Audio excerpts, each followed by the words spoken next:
പാർത്ത കരോളുമായി ബന്ധപ്പെട്ട് വലിയ വിവാദങ്ങൾ നടക്കുന്നു. എല്ലായിടത്തും BJPയുടെ പേരുകളാണ് പൊങ്ങി വരുന്നത്. അതായത് പ്രത്യേകിച്ച് ആദ്യം തുടക്കമിട്ട സന്ദീപ് വാര്യറാണ്. പാലക്കാട് സ്കൂളിൽ BJP പിന്നെ കരോള് VHP പിന്നെ വലിയ രീതിയിൽ പ്രതിഷേധം ഉന്നയിച്ച് രംഗത്തെത്തി തടസ്സപ്പെടുത്തി എന്നൊക്കെ പറഞ്ഞുകൊണ്ട്. പക്ഷെ അവിടെ യഥാർത്ഥത്തിൽ സംഭവിച്ചത് എന്താണെന്ന് ഇപ്പോൾ പുറത്തു വരുന്നുണ്ട്. അതുപോലെ തിരുവല്ലയിൽ ചില സംഘടനകളുടെയൊക്കെ പേരുകൾ പുറത്തു വരുന്നുണ്ട്. BJPയുമായി ബന്ധപ്പെട്ട സംഘടനകളല്ല. അതുപോലെ തന്നെ തൃശ്ശൂരിൽ പോലീസ് കരോള് ഉച്ചഭാഷിണിയുമായി ബന്ധപ്പെട്ട് പോലീസ് അതിനെ അല്ലെങ്കിൽ കരോള് നടത്താൻ പാടില്ല എന്നൊക്കെ പറയുന്നു എന്ന് പറഞ്ഞു. BJP ചെയ്യുമ്പോൾ മാത്രം എന്താണ് ചിലർക്ക് എത്ര കഴപ്പ്? അല്ലെങ്കിൽ BJPയുടെ പേര് പറയുമ്പോൾ എന്തോ ഭയങ്കരമായ പിന്നെ എന്താ ചർച്ചയുണ്ടാകും എന്നുള്ള ചിലരുടെ ധാരണയല്ലേ ഈ പാലക്കാടൊക്കെ സംഭവിച്ചത്? യഥാർത്ഥത്തിൽ കേരളത്തിലെ ഇടത് മാധ്യമ പ്രവർത്തകർ, ഇടത് ജിഹാദി മാധ്യമ പ്രവർത്തകരുണ്ട്. അവരുടെ ഒരു കൂട്ടായ്മ തന്നെയുണ്ട്. അതായത് മതേതരത്വം എന്ന് പറഞ്ഞാൽ SDPയോ സുഡാപ്പികളോ അല്ലെങ്കിൽ പോപ്പുലർ ഫ്രണ്ടോ ഒന്നും ചെയ്യുന്നതല്ല.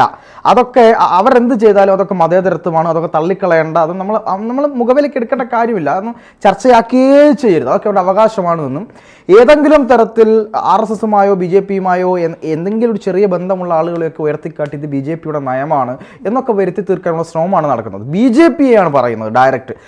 3 വിഷയങ്ങൾ നമ്മളിവിടെ ഡയറക്റ്റ് ചർച്ച ചെയ്യാന്നാണ് ഞാൻ വിചാരിക്കുന്നത്. ഒന്ന്, പാലക്കാട് നല്ലേപ്പള്ളിയിൽ ക്രിസ്മസ് കരോളുമായി ബന്ധപ്പെട്ട് വിദ്യാർത്ഥികളെ സ്കൂളിൽ കയറി ആക്രമിച്ചു എന്ന് പറയുന്ന സംഭവം. അതുപോലെ തന്നെ തൃശ്ശൂരിൽ ഇന്നലെ തൃശ്ശൂരിലെ പള്ളിയിൽ കയറി പള്ളിയുമായി ബന്ധപ്പെട്ട് അവിടെ അവരുടെ പ്രദക്ഷിണവും അതുപോലെ തന്നെ ക്രിസ്മസ് കരോളും ഉണ്ടായിരുന്നു. ആ കരോളിൽ സൗണ്ട് അനുവദിക്കാത്തതുമൊക്കെ ബന്ധപ്പെട്ട് പോലീസ് അവിടെ കയറി ആക്രമണം നടത്തുകയല്ല, അവിടെ കയറിയിട്ട് ഇത് നടക്കില്ല എന്ന് പറഞ്ഞുകൊണ്ട് അത് തടയുകയും ചെയ്തിരുന്നു. അത് രണ്ടാമത്തെ വിഷയം. മൂന്നാമത്തെ വിഷയം, അതേ സമയം തന്നെ ഇന്നലെ പത്തനംതിട്ട തിരുവല്ലയിൽ കരോൾ നടത്തിക്കൊണ്ടിരിക്കെ 10ഓളം വരുന്ന സംഘമെത്തി ഇവരെ ആക്രമിക്കുകയും സ്ത്രീകൾ ഉൾപ്പെടെയുള്ള ആളുകളെ മർദ്ദിക്കാൻ ശ്രമിക്കുകയും ഈ സ്ത്രീ കരഞ്ഞ് നിലവിളിച്ചുകൊണ്ട് ദയവായി ഒന്ന് വിടൂ എന്ന് പറയുന്ന രീതിയിലുള്ള വാർത്തകളൊക്കെ ഇന്ന് മാധ്യമങ്ങൾ കൊടുത്തിട്ടുണ്ട്. അതുപോലെ ഒരു കാര്യം ഞാൻ ചോദിക്കട്ടെ, തുടക്കമിട്ടത് സന്ദീപ് വാര്യറാണ്. അതായത് BJPക്കാർ സ്കൂളിൽ കയറി അക്രമം നടത്തി എന്ന് പറഞ്ഞുകൊണ്ട്. അപ്പൊ ഇത്തരത്തിൽ കരോളിനെ പ്രതിഷേധിക്കുമ്പോൾ കരോളുമായി ബന്ധപ്പെട്ട വിഷയം വരുമ്പോൾ സ്വാഭാവികമായും ആളുകളുടെ മനസ്സിൽ അത് BJP ആയിരിക്കും അല്ലെങ്കിൽ BJPയുമായി ബന്ധപ്പെട്ട സംഘടനകളായിരിക്കും എന്നുള്ള ഒരു ചിന്താഗതി വരില്ലേ? തീർച്ചയായും വരും. അത് BJPയിലേക്കാണല്ലോ പോവുക. അതല്ല, BJPയിലേക്കാക്കി തീർക്കാൻ കുറെ ആളുകൾ സൈബർ സുഡാപ്പികൾ ഇറങ്ങിയിട്ടുമുണ്ട്. ഒരു സംഭവം കൂടെ ഉണ്ട്. അതായത് പാലക്കാട് തന്നെ വേറൊരു സ്കൂളിൽ പുൽക്കൂട് വെച്ചിരുന്നു കുട്ടികൾ. ആ പുൽക്കൂട് അടിച്ച് തകർത്തു. പിറ്റേന്ന് വന്ന് നോക്കുമ്പോൾ അടിച്ച് തകർത്ത നിലയിലാണ് കണ്ടത്. ഇതും BJPയുടെ പേരിലാണ് ഇപ്പം ഈ പറയുന്ന സമൂഹ മാധ്യമങ്ങളൊക്കെ ചർച്ച ചെയ്യുന്നത്. യഥാർത്ഥത്തിൽ എന്താണ് നല്ലേപ്പള്ളിയിൽ സംഭവിച്ചത്? നല്ലേപ്പള്ളിയിൽ സംഭവിച്ച കാര്യത്തെപ്പറ്റി, അതായത് ഒരു സർക്കാർ സ്കൂളിൽ ഏതെങ്കിലും തരത്തിലൊരു മതവിഭാഗത്തിൻ്റെ പ്രത്യേകമായ പരിപാടികൾ സംഘടിപ്പിക്കുക എന്നതിനോട് ഇവിടുത്തെ മതേതരത്വ സമൂഹം ഭരണഘടനയൊന്നും അത്ര നല്ല നിലയിലല്ല അതിനോട് പെരുമാറുന്നത്. കോഴിക്കോട് ഒരു സ്കൂളിനകത്ത്, ഒരു മാനേജ്മെന്റ് സ്കൂളിൽ, ആ സ്കൂളിന്റെ കെട്ടിട നിർമ്മാണം പൂർത്തിയായതിനു ശേഷം അവിടെ ഒരു ഗണപതി ഹോമം നടത്തിയതിന്, അതും രാത്രിയിൽ ആ മാനേജറുടെ ഇഷ്ടപ്രകാരം അദ്ദേഹത്തിന്റെ സ്കൂളിൽ ഒരു ഗണപതി ഹോമം നടത്തിയത് വലിയ ചർച്ചയാക്കുകയും വലിയ വിവാദമാക്കുകയും സർക്കാർ സ്കൂളുകളെ ഇത്തരം മതപരിപാടികളിൽ നിന്ന് ഒഴിവാക്കണമെന്ന് പറഞ്ഞുകൊണ്ട് തുള്ളുകയും ചെയ്തിരുന്ന ഒരു പറ്റം ആളുകൾ, മാധ്യമ പ്രവർത്തകർ, ഇടത് ആളുകൾ, അവിടത്തേക്ക് പ്രതിഷേധ പ്രകടനം നടത്തിയ ആളുകളൊക്കെ തന്നെയാണ് നല്ലേപ്പള്ളി ഗവൺമെന്റ് സ്കൂളിലെ, അതായത് ഗവൺമെന്റ് സ്കൂളാണത്, ആ സ്കൂളിനകത്ത് നടന്ന ഈ സംഭവത്തെ നേരെ തിരിച്ചു പറയുന്നത്. അവിടെ ക്രിസ്മസ് പരിപാടി നടത്തുന്നതിനോ ക്രിസ്മസ് ആഘോഷം സംഘടിപ്പിക്കുന്നതിനോ നമുക്ക് യാതൊരു എതിർപ്പുമില്ല, ആർക്കും എതിർപ്പില്ല. പക്ഷെ അവിടെ എന്താ സംഭവിച്ചത്? ഈ കുട്ടികളെ മൊത്തം കരോൾ വസ്ത്രമൊക്കെ അണിയിച്ച് സ്കൂളിന് പുറത്ത് റോഡിൽ വെയിലത്തുകൂടെ നടത്തുകയാണ്. അങ്ങനെ നടത്തുന്നത് കണ്ടപ്പോൾ, ഇതിൽ ക്രിസ്ത്യൻ കുട്ടികൾ മാത്രമല്ല പല വിഭാഗത്തിലുള്ള കുട്ടികളുണ്ട്, അങ്ങനെ നടത്തുന്നത് കണ്ടപ്പോൾ അവിടെയുള്ള ഈ പറയുന്ന വിശ്വ ഹിന്ദു പരിഷത്തിന്റെ പ്രവർത്തകരെന്ന് പറയപ്പെടുന്ന 3 പേര്, അതിൽ ഒരാളാണ് ചെന്ന് ഇവരോട് ചോദിക്കുന്നത്, നിങ്ങൾ ഇങ്ങനെ പുറത്തുകൂടെ കുട്ടികളെ വെയിലത്തൂടെ നടത്തുന്നത് ശരിയാണോ എന്ന് ചോദിക്കുന്നു. അപ്പൊ അത് ചോദിക്കാൻ നീ ആരടാ എന്നാണ് ഒരു അധ്യാപകൻ തിരിച്ചു ചോദിക്കുന്നത്. അത് പറഞ്ഞപ്പോൾ ഇയാൾക്ക് പ്രകോപനം ഉണ്ടാകുന്നു. ഇയാൾ ചോദിക്കുന്നു, അങ്ങനെയാണെങ്കിൽ നബിദിനവും ഈ പറയുന്ന ശ്രീകൃഷ്ണ ജയന്തിയും നിങ്ങൾ ഇതുപോലെ തന്നെ നടത്തുമല്ലോ, ഈ സ്കൂളിന്റെ പുറത്തുകൂടെ നിങ്ങൾ ഈ കുട്ടികളെയും കൊണ്ട് നടത്തുമല്ലോ എന്ന് ചോദിക്കുമ്പോൾ അവിടെ പ്രശ്നം ഉണ്ടാകുന്നു. അതിന് മറുപടി പറയാതിരുന്നതോടുകൂടിയാണ് 3 പേർ വന്ന് സ്കൂളിലെ അധ്യാപകരോട് സംസാരിക്കുന്നത്.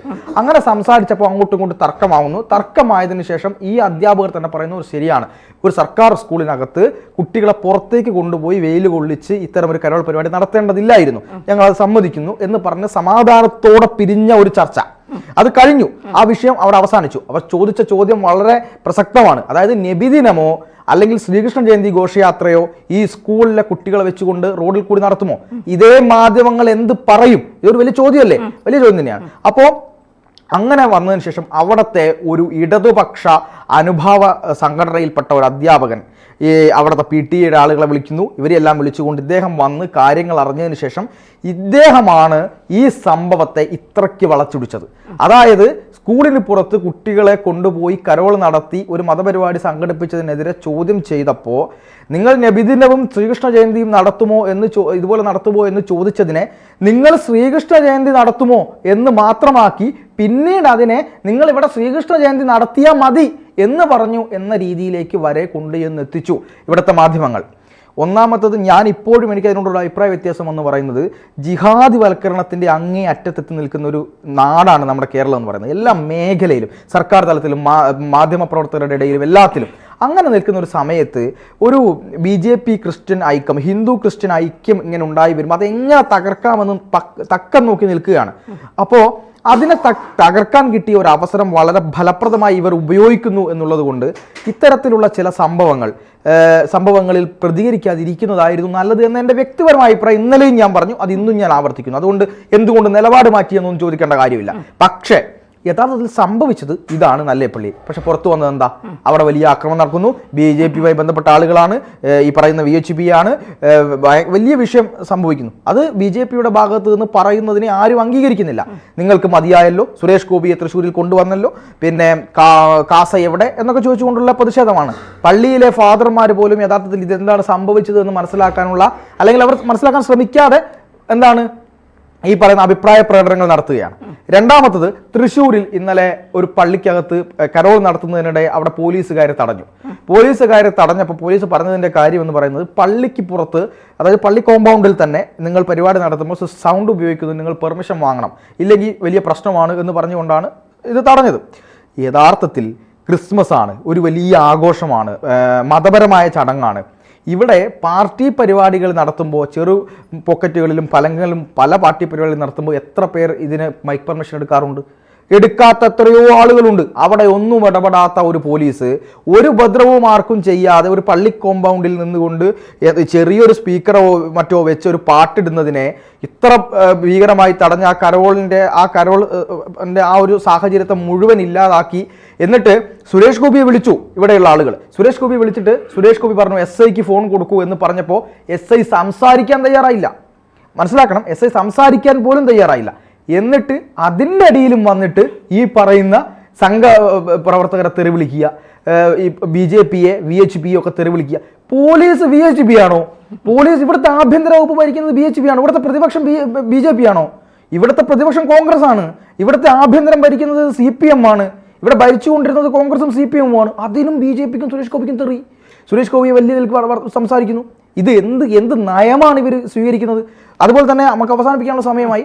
എങ്കിൽ പോലും ഇന്നലെ നമ്മുടെ പത്തനംതിട്ടയിൽ ഇതേപോലുള്ള സംഭവം സംഭവിച്ചു. പത്തനംതിട്ടയിൽ സംഭവിച്ചത് 10ഓളം വരുന്ന ആളുകൾ ക്രിസ്മസ് കരോൾ നടത്തുന്ന സംഘത്തിന് നേരെ ചെല്ലുകയും അവരെ ആക്രമിക്കുകയും ചെയ്തു.